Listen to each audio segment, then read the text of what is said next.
দেশ এবং প্রবাস থেকে যেখান থেকে সবুজ টিভি ইউটিউব চ্যানেল 24 এর সাথে যুক্ত রয়েছেন সকলকে জানাচ্ছি আন্তরিক শুভেচ্ছা অভিনন্দন এবং শুভরাত্রি।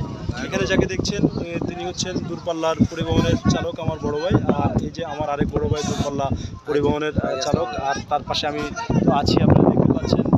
প্রিয় বন্ধুরা, আমরা এই মুহূর্তে আছি তিনজন একত্রিত হয়েছি দীর্ঘ অনেকদিন পরে নোয়াখালী সুবর্ণচর উপজেলার।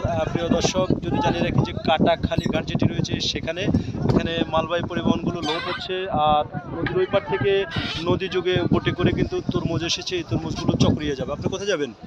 আমি চকরিয়া যাবো, আল্লাহ আমাদের নেই। চকরিয়া না? আপনি কোথায় যাবেন? আমি চৌমনি যাব। সৌমনি। আর আমি যাব নোয়াখালী সদর উপজেলার প্রাণ কেন্দ্রের মাইজদিতে। দর্শক, আমরা আজকে সবাই একত্রিত হয়ে গেছি। সামনের চিত্রটি দেখাচ্ছি।